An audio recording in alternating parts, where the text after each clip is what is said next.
Perkenalkan, nama saya Maulana Aziz Mustafa. Saya dari Fakultas Akuntansi Rek A. Saya kali ini akan menganalisis laporan keuangan dari PT Daria Varia Laboratoria. Analisis ini ditujukan untuk memenuhi nilai ujian mata kuliah Good Corporate Governance. Profil perusahaan Daria Varia Laboratoria sendiri ialah perusahaan industri farmasi yang sudah bergerak dan berdiri pada tahun 1976. Dan Daria Varia ini sudah mencatatkan sahamnya di Bursa Efek Indonesia dengan saham DVLA pada tahun 1994. Pada tahun 1995, Daria Varia mengakuisisi PT Praja Parvin atau Prava dan menjadi entitas induk yang terus mengembangkan sayapnya pada sektor kesehatan di Indonesia.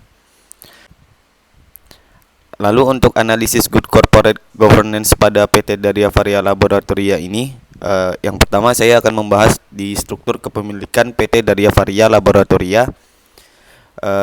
Struktur pemegang saham sendiri terbagi dua untuk PT Daria Varia Laboratoria. Yang pertama ada Blue Sphere Singapore Pte. Ltd. Dia perusahaan yang memegang 92% saham Daria Varia, dan sisanya 7% itu dimiliki oleh kepemilikan yang lain yang masing-masing memiliki di bawah 5%. Pada tahun 2020, Blue Sphere Singapura menghasilkan jumlah saham sebesar 1.831.912 rupiah, sedangkan untuk yang lainnya menghasilkan 88.199.088 rupiah. Berdasarkan jumlah saham yang sudah saya sebutkan tadi, jumlah keseluruhan dari saham yang dihasilkan oleh PT Daria Varia Laboratoria pada tahun 2020 ialah 1.120 juta rupiah dan nilai nominalnya ialah 280 juta rupiah. Lalu yang kedua ialah perlindungan terhadap hak pemegang saham. PT Daria Varia Laboratoria melaksanakan perlindungan terhadap hak pemegang saham dengan sangat baik. Hal ini dibuktikan dengan berdirinya perusahaan kurang lebih 44 tahun dan sudah bertahan hingga sekarang. Hal tersebut juga tampak dari terpenuhi hak-hak pemegang saham dari yang mayoritas hingga yang minoritas. Tanggung jawab Dewan Komisaris, Dewan Direksi, dan Komisaris Independen, serta struktur pengawasan. Yang pertama, Dewan Komisaris. Dewan Komisaris di PT Daria Varia ada presiden komisarisnya yang bernama Clinton Andrew Campos Hess. Lalu ada wakil presiden komisaris Eric Albert Lini Gatuako. Ada komisaris Mariano John Lim Tan Jr., ada komisaris Marlia Hayati Gostam, dan yang terakhir komisaris independen Sony Kalona. Lalu ada Dewan Direksi yang mana ada presiden direktur yang bernama Jose S. Romana. Lalu wakil presiden direktur Dr. Ian Martin Wibawa Klor. Lanjut ada direktur Carlos Olivares Nava, direktur Angelito Kelso Corsameraco Jr., lalu ada direktur independen Justina Endang Setiawati, dan yang terakhir direktur Maria Christina D. Karnai. Lanjut ke komite audit. Di komite audit ada wakil ketua komite audit yang bernama Sony Kalona, ada anggota komite audit yang bernama Gilbert Valencia Aguilon, dan anggota komite audit yang terakhir ialah Francis B. Tupue.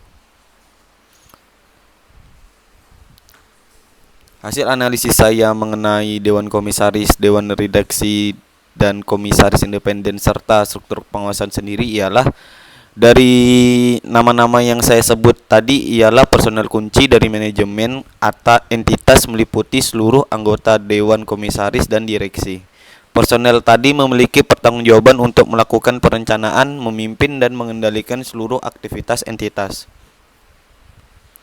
Lanjut ke Dewan Komisaris ialah Dewan Komisaris berfungsi untuk mengawasi direksi dalam menjalankan kegiatan perusahaan serta memberikan nasihat kepada direksi, lalu melakukan pengawasan terhadap pelaksanaan rencana jangka panjang perusahaan dan rencana kerja dan anggaran perusahaan. Lalu mengawasi dan mengevaluasi kinerja direksi, mengkaji sistem manajemen, serta memantau efektivitas penerapan good corporate governance dan melaporkannya kepada RUPS atau Rapat Umum Pemegang Saham. Lanjut ke Dewan Direksi. Dewan Direksi yang saya sebutkan tadi berfungsi untuk memimpin dan mengurus perusahaan sesuai dengan kepentingan dan tujuan perusahaan, lalu menguasai, memelihara, dan mengurus kekayaan, serta direksi mengatur pola pembagian tugas masing-masing. Dan yang terakhir ialah Komite Audit. Komite Audit melakukan penelaahan atas informasi keuangan yang akan dikeluarkan perusahaan kepada publik dan atau pihak otoritas, antara lain laporan keuangan, proyeksi, dan laporan lainnya terkait dengan informasi keuangan perusahaan. Lalu selanjutnya melakukan penelaahan atas ketaatan terhadap peraturan perundang-undangan yang berhubungan dengan kegiatan perusahaan. Lalu juga memberikan pendapat independen dalam hal terjadi perbedaan pendapat antar manajemen dan akuntan atas jasa yang diberikannya. Lalu ada juga memberikan rekomendasi kepada Dewan Komisaris mengenai penunjukan akuntansi yang didasarkan pada independensi, ruang lingkup penugasan, dan fee atau bayaran.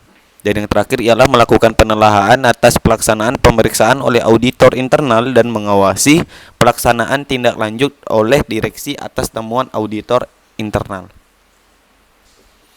Sekian dari saya, Maulana Aziz Mustafa, dengan NIM B10312010008. Terima kasih.